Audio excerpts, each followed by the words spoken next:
안녕하세요. 청취자 여러분께서 보내주신 자료를 가지고 저희가 아주 깊이 또 재미있게 파고들어보는 시간입니다. 네, 안녕하세요. 오늘 저희가 살펴볼 자료는요. 시내산에서 시온산으로라는 제목의 출애굽기 19장 설교문입니다. 출애굽기 19장이면 정말 중요한 장면이죠. 네. 이스라엘 백성이 이집트를 탈출하고 딱 3개월 만에 그 시내산이라는 곳에 도착해서 하나님과 언약을 맺는 바로 그 장면을 다루고 있어요. 네, 맞습니다. 구약 전체를 통틀어서 거의 가장 중요한 순간 중 하나라고 할 수 있죠. 이스라엘이라는 공동체의 정체성이 바로 여기서부터 시작된다고 해도 과언이 아니니까요. 근데 이 장면을 생각하면 늘 드는 궁금증이 있었어요. 왜 하필이면 그 장소가 그렇게 험하고 좀 무서운 산꼭대기였을까? 그렇죠. 그리고 백성들한테는 가까이 오면 죽는다. 이런 살벌한 경고까지 하면서 접근을 막으셨잖아요. 이게 뭔가 환영하는 분위기는 전혀 아니란 말이죠. 아주 좋은 질문입니다. 이 설교문이 바로 그 거리감과 두려움의 의미를 파고드는 데서 출발하거든요. 아, 정말요? 네. 시내산에서 일어난 이 모든 일들이 사실은 단순히 율법을 주기 위한 어떤 무대 장치가 아니었다는 거예요. 그럼 뭐였을까요? 완벽한 중보자이신 예수 그리스도를 가리키는 거대한 예고편, 그러니까 그림자였다고 해석을 하고 있습니다. 그 관점을 따라가다 보면 이 모든 이상한 설정들의 의미가 하나씩 풀리기 시작할 겁니다. 예고편이라니, 와, 되게 흥미로운데요? 그럼 그 이야기 배경부터 한번 들어가 보죠. 네. 이스라엘 백성이 이집트를 나온 지 석 달. 정말 파란만장했죠, 이 3개월? 네, 정말 그랬죠. 홍해를 건넜고 또 물이 쓰다고 원망했던 마라를 지나서 오아시스였던 엘림에서 잠시 숨도 돌렸다가 네, 만나와 메추라기를 처음 맛본 신광야도 거치고요. 맞아요. 그리고 아말렉이랑 첫 전투를 치른 르비딤을 거쳐서 드디어 시내산 앞에 도착한 겁니다. 맞습니다. 아주 지치고 혼란스러운 여정 끝에 그 거대한 산 앞에 진을 친 거죠. 그리고 바로 거기서 하나님이 모세를 산으로 부르십니다. 이 설교문이 이 부분을 가고 싶다고 가는 게 아니라 하나님이 먼저 부르셔야만 갈 수 있다. 이 점을 강조하더라고요. 네, 이 만남의 주도권이 처음부터 끝까지 하나님께 있다는 걸 명확히 하는 거죠. 그렇게 산으로 올라간 모세에게 하나님이 하신 첫 말씀이 정말 인상적이에요. 4절인데 내가 어떻게 독수리 날개로 너희를 업어 내게로 인도하였음을 너희가 보았느니라. 네. 여기서 잠깐만요. 보통 목적지는 젖과 꿀이 흐르는 가나안 땅 아니었나요? 근데 여기서는 내게로, 그러니까 하나님 자신에게로 인도했다고 말씀하시네요. 바로 그 지점. 그게 이 설교문이 주목하는 첫 번째 핵심입니다. 아, 최종 목적지가 어떤 땅이나 물질적인 축복이 아니라 하나님과의 관계 그 자체라는 걸 처음부터 선언하고 있는 겁니다. 앞으로 맺게 될 언약의 본질이 뭔지를 암시하는 거죠. 와, 목표가 부동산이 아니라 관계였다. 그렇다면 그 관계의 구체적인 내용은 뭐였을까요? 그게 바로 5절과 6절에 나오는 언약의 조건이자 약속입니다. 너희가 내 말을 잘 듣고 내 언약을 지키면 너희는 모든 민족 중에서 내 소유, 즉 나의 특별한 보물이 될 것이고 그리고 이어서 너희가 내게 대하여 제사장 나라가 되며 거룩한 백성이 되리라. 네. 제사장 나라당 거룩한 백성, 정말 무게감 있는 단어들인데 이 설교문에서는 이걸 어떻게 설명하고 있나요? 제사장 나라라는 건요. 다른 나라에는 없는 아주 특별한 시스템을 가진 나라라는 뜻입니다. 특별한 시스템이요? 네. 바로 제사와 제사장 제도죠. 이게 왜 특별하냐면 죄를 지은 인간이 하나님께 용서받고 다시 관계를 회복할 수 있는 공식적인 길, 어떤 통로가 있다는 의미이기 때문이에요. 아, 그렇군요. 그리고 거룩한 백성이라는 건 바로 그 제사장 나라의 일원으로서 하나님과의 교제를 통해 세상과 구별되는 존재로 살아가는 걸 의미합니다. 여기서 거룩의 핵심은 분리와 구별에 있는 거죠. 와, 진짜 엄청난 제안이네요. 평생 노예였던 사람들한테 자신들만의 정체성과 사명을 주신 거니까요. 그렇죠. 근데 백성들 반응이 진짜 빨라요. 8절을 보면 백성이 일제히 응답하여 이르되 여호와께서 명령하신 대로 우리가 다 행하리이다. 네, 아주 자신만만하게 대답하죠. 솔직히 이 대답이 좀 성급하게 들려요. 네, 다 할게요라니. 방금 노예 생활을 벗어난 사람들이 그 약속의 무게를 정말 알았을까요? 너무 쉽게 대답해서 오히려 좀 불안한데요. 정확한 지적입니다. 그리고 설교문은 바로 그 지점에서 드러나는 인간의 연약함과 또 하나님의 큰 그림을 연결합니다.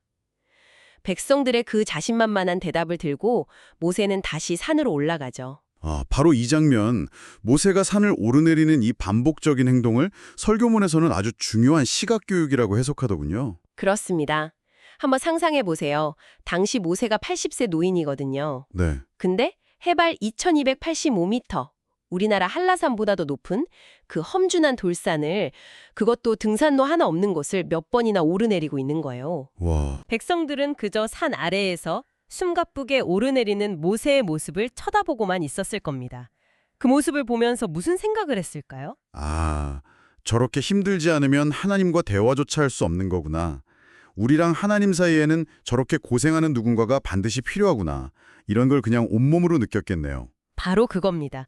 중보자의 필요성, 그리고 그 역할의 수고로움을 말로 설명하는 게 아니라 그냥 눈앞에서 라이브로 보여준 거죠. 그렇군요. 이건 바로 이전 장인 출애굽기 18장에서 모세의 장인 이드로가 너 혼자 재판하다 쓰러지겠다면서 사법 시스템을 제안했던 이야기랑도 연결이 돼요. 맞아요. 하나님은 이미 모세가 모든 걸 감당할 수 없는 한계가 명확한 인간이라는 사실을 미리 보여주신 셈입니다. 완벽한 중보자가 아니라는 복선을 미리 깔아두신 거군요. 자, 이제 하나님께서 직접 내려오시기 전에 백성들에게 3가지 준비를 시키십니다. 네. 첫째, 이틀 동안 몸을 성결하게 하고 옷을 빨 것. 네, 둘째, 셋째 날을 준비하며 기다릴 것. 네. 그리고 가장 중요한 셋째, 산 주위에 경계를 정하고 절대로 넘어오지 말 것. 심지어 짐승이라도 경계를 넘으면 돌에 맞아 죽을 거라는 아주 무서운 경고를 하시죠. 맞습니다. 보호장치라는 해석은 알겠는데 그래도 넘으면 죽는다는 경고는 너무 무섭지 않나요? 이건 보호라기보다는 거의 위협에 가까운 것 같은데요. 이 긴장감에 대해 설교는 뭐라고 하나요? 아주 중요한 포인트입니다. 설교문은 바로 그 긴장감이야말로 거룩의 속성을 보여준다고 말합니다. 거룩의 속성이에요? 네. 그래서 신성함과의 경계선을 금지가 아니라 존중의 문제로 재해석하는 거죠. 마치 원자력 발전소의 핵심부에 들어가지 못하게 막는 것이 우리를 미워해서가 아니라, 우리를 보호하려고. 그렇죠. 우리가 감당할 수 없는 에너지로부터 우리를 보호하려는 것과 같은 이치입니다. 여기서 하나님의 거룩함은 위험할 정도로 강력하고 순수한 에너지로 그려지는 거예요. 죄와 불순함이 그 에너지와 직접 접촉하면 소멸될 수밖에 없기 때문에 경계선은 그들을 위한 최소한의 안전장치였던 셈이죠. 와, 거룩함을 감당할 수 없는 에너지로 비유하니까 확 와닿네요. 자, 드디어 약속의 셋째 날 아침이 밝았습니다. 하나님의 강림 장면 묘사는 정말 압도적이라는 말밖에 안 나와요. 네. 16절부터 보면 우레와 번개, 빽빽한 구름, 온 땅을 뒤흔드는 거대한 나팔 소리, 연기가 자욱한 산, 거의 세상의 종말을 묘사하는 듯한 스펙터클이죠. 이건 그냥 영화 특수효과 수준이 아니네요. 스피커가 찢어질 듯한 나팔 소리에 땅이 흔들리고 저라면 그 자리에서 기절했을 것 같아요. 그렇죠. 이런 압도적인 공포 속에서 어떻게 언약을 맺을 생각을 할 수 있었을까요? 바로 그 질문이 시내산 언약의 핵심을 관통합니다. 그 두려움의 절정에서 하나님은 수많은 백성들 중에 오직 모세 한 사람만을 산꼭대기로 부르십니다. 다시 한번 너희는 직접 올 수 없다. 중보자를 통해서만 가능하다는 사실을 각인시키시는 거죠. 그렇군요. 결국 이 모든 장치들, 험한 산, 모세의 수고, 무서운 경계선, 이 모든 것들이 하나님을 향한 경외심과 중보자의 필요성을 가르치기 위한 거대한 시청각 교재였던 셈이네요. 맞습니다. 그리고 여기서 설교는 더 깊은 질문으로 들어갑니다. 그렇다면 하나님은 왜 이렇게 믿음직스럽지 못한 계속 불평하고 의심하는 이스라엘 백성과 굳이 언약을 맺으셨을까요? 맞아요. 심지어 그들이 그 언약을 지키지 못할 거라는 사실을 뻔히 아시면서 말입니다. 네, 실패할 걸 알면서 계약을 맺는다는 건 상식적으로 이해가 안 가잖아요.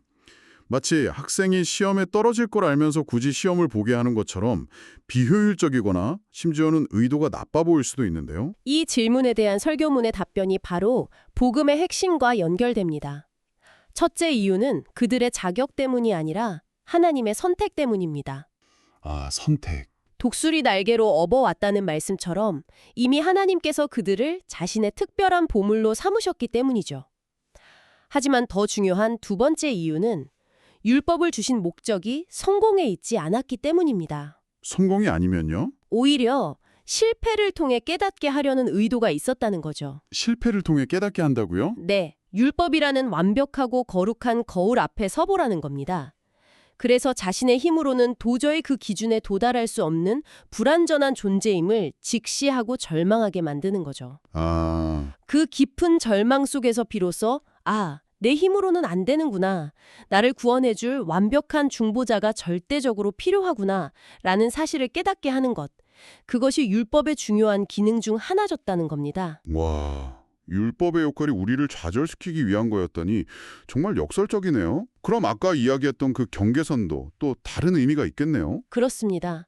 설교문은 유대학자 람반의 해석을 빌려와서 아주 흥미로운 그림을 보여주는데요. 어떤 그림이죠? 바로 시내산 전체가 앞으로 지어질 성막의 밑그림이라는 해석입니다. 성막의 밑그림이요? 네, 산 아래 모든 백성이 머무는 평지는 성막의 뜰에 해당하고요. 아, 그리고 제사장들만 올라갈 수 있었던 산등성이는 성막의 성소에, 마지막으로 모세 한 사람만 올라간 산 꼭대기는 대제사장만이 1년에 한 번 들어갈 수 있었던 지성소에 비유하는 거죠.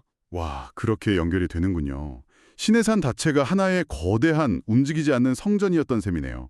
산꼭대기가 지성소라는 비유는 정말 소름이 돋습니다. 이전에는 전혀 생각해보지 못했던 관점이에요.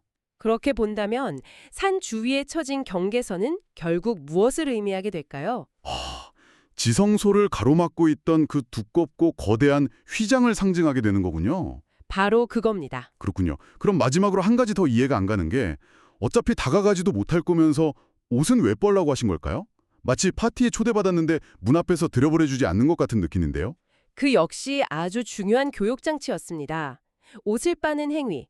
그건 즉 인간이 할 수 있는 최선의 종교적 도덕적 노력을 상징합니다. 네. 하지만 그렇게 열심히 옷을 빨아도 결국 그 경계선을 한 발짝도 넘을 수 없는 자신들의 한계를 보면서 깨닫게 되는 거죠. 아, 의로움이란 내 안에서 만들어내는 것이 아니구나.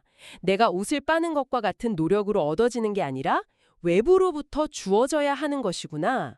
완벽한 중보자의 대속을 통해서만 얻을 수 있는 선물이라는 것을 배우게 하려던 장치였던 겁니다. 와, 정말 하나부터 열까지 모든 설정들이 하나의 메시지를 향해 달려가고 있었네요. 정리해보면 시내산에서 일어난 이 모든 일들, 그러니까 두려운 강림, 다가갈 수 없는 거리, 넘을 수 없는 경계선. 네. 이건 결국 거룩하신 하나님과 죄 많은 인간 사이에는 도저히 건널 수 없는 깊은 골짜기가 있다는 것을 온몸으로 체험하게 한 거네요. 바로 그겁니다. 그 거대한 간극을 눈으로, 귀로, 피부로 확인하게 한 것이죠. 그리고 바로 그 지점에서 설교는 이 모든 그림을 한순간에 뒤집어 버립니다. 뒤집어 버린다고요? 그 골짜기를 인간이 필사적으로 기어오르는 게 아니라 하나님께서 저 높은 산 꼭대기에서 가장 낮은 곳, 우리가 벌벌 떨고 있는 바로 이곳으로 직접 내려오셔서 그 경계를 허무시는 것, 그것이 바로 복음이라고 선포하는 거죠. 그 극적인 전환을 어떻게 설명하나요? 신약성경 히브리서가 그 장면을 아주 명확하게 대조해서 보여줍니다.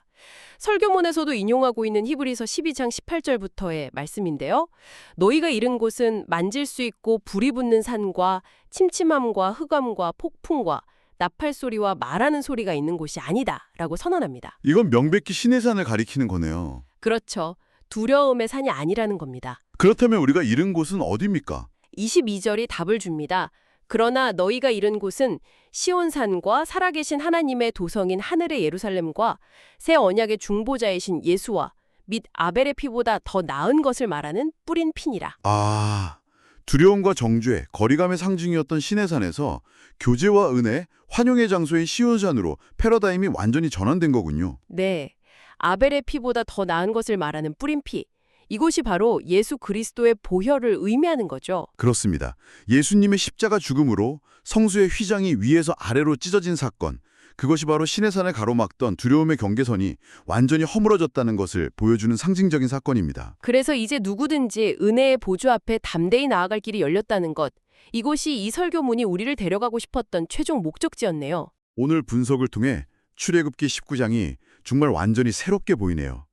단순히 율법을 받은 사건이 아니라 우리의 힘으로는 결코 하나님께 갈 수 없음을 깨닫게 하고, 그래서 모든 장벽을 허물고 우리에게 직접 찾아오시는 하나님의 은혜가 얼마나 놀라운 것인지를 보여주는 거대한 드라마였습니다. 맞습니다. 두려움의 산이 은혜의 산으로 바뀌는 놀라운 전환. 그것이 복음의 핵심이죠. 설교문의 마지막 선언이 이 모든 것을 한 문장으로 요약해 주는 것 같습니다. 나를 의롭게 하는 것은 내가 옷을 빠는 행위가 아니라 오직 그리스도의 보혈입니다. 네. 신의 산의 그 모든 경험은 바로 이 한 문장의 진리를 깨닫게 하기 위한 거대한 시청과 교육이었던 셈이네요. 마지막으로 이 내용을 바탕으로 청취자께서 스스로 더 깊이 생각해 볼 만한 질문을 하나 던져드리고 싶습니다. 네. 이 설교는 신의 산의 경계가 이스라엘 백성을 위한 보호 장치였다고 해석합니다.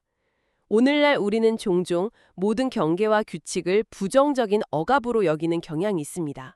하지만 만약 우리를 사랑하시는 하나님이 우리의 궁극적인 안전과 유익을 위해 설정하신 우리가 미처 이해하지 못하는 보호의 경계가 우리 삶에 여전히 존재한다면 어떨까요? 고대의 이 이야기가 오늘날 당신의 삶 속 자유와 보호의 의미에 대해 어떤 새로운 질문을 던지고 있습니까?